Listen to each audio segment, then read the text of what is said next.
দর্শক আজকে আপনাদের দেখাবো রেস্টার্ট দেওয়ার পর কীভাবে ফোন চালু করবেন অথবা নতুন ফোন কীভাবে ওপেন করবেন। সো ভিডিওটি না টেনে ফোনটি ওপেন করার পর আপনাদের সামনে এরকম একটি ইন্টারফেস শো করবে। এখানে একটি ট্যাপ করে দেবেন, এরপর চলে আসবে ল্যাঙ্গুয়েজ সেটিংয়ে। আমি ইংলিশে করব, আপনারা যেই ভাষায় করবেন সেটা সিলেক্ট করে নেবেন।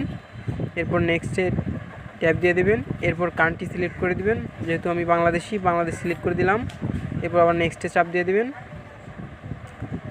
এরপর আপনাদের নিয়ে আসবে এরকম একটি ইন্টারফেসে, ওখানে টিকমার্কটি তুলে দিয়ে আবার নেক্সটে ট্যাপ করে দেবেন। নিয়ে আসবে এরকম একটি ইন্টারফেসে, এখানেও নেক্সটে দিয়ে দেবেন, দিয়ে দিলাম নেক্সটে। এরপর এখানে ওয়াইফাই কানেক্ট হবে, আমরা যেহেতু ওয়াইফাই ছাড়া করব স্কিপ করে দেবো ওয়াইফাই। এরপর আবার এখানে মোড়ে চাপ দিয়ে দেবেন, নিচে গিয়ে অ্যাকসেপ্ট করে দেবেন। এরপর পাসওয়ার্ড ছাড়াই আমরা আনইনস্টল করব, পাসওয়ার্ড স্কিপ দিয়ে দেব। এরপর কিছুক্ষণ সময় ওয়েট করতে হবে।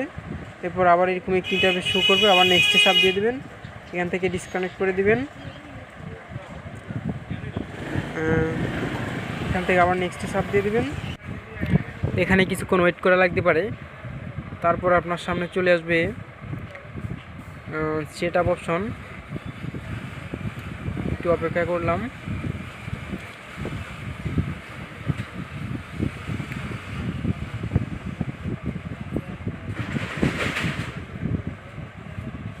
চলে আসলো সেট আপ কমপ্লিট, এখানে একটি ট্যাপ দিয়ে দিবেন, এরপরেই আপনার ফোনটি ওপেন হয়ে যাবে।